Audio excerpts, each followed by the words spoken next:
आज आहे 6 डिसेंबर 1956 रोजी काळाने आपल्या सर्वांवर एक घात घातलेला आहे मित्रांनो. काळाने आपल्या सर्वांवर एक आघात केलेला आहे. त्यांनी आपल्या डॉक्टर बाबासाहेब आंबेडकरांना आपल्यापासून हिरावून घेतलेला आहे मित्रांनो. 6 डिसेंबर 1956 त्या दिवशी त्या समुद्र किनाऱ्यावर बाबासाहेबांच्या चितेला अग्नी देण्यात आली. त्या दिवशी त्या समुद्र किनाऱ्यावर फक्त चिता जळत नव्हती, तर त्यात लक्षावधी शोषितांचा आवाज जळत होता. केवळ चंदनाची लाकडं जळत नव्हती, तर त्यात चंदनासमज झिजलेला देह जळत होता रामजी सुभेदारांचा लाडका भिवा, ज्याने 7 नोव्हेंबर 1900ला पहिल्यांदा शाळेत जाऊन शैक्षणिक क्रांतीला सुरुवात केली होती.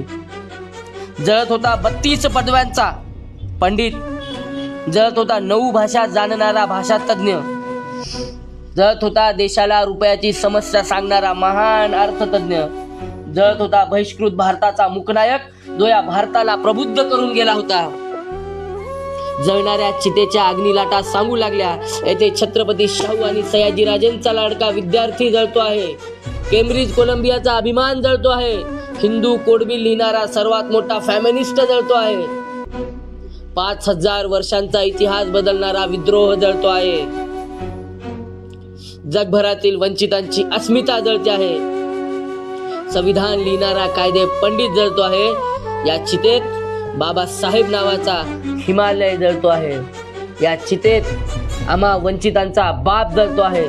डॉक्टर बाबासाहेब आंबेडकर यांना कोटी कोटी प्रणाम आणि आदरांजली वाहून मी थांबतो. जय भीम मित्रांनो.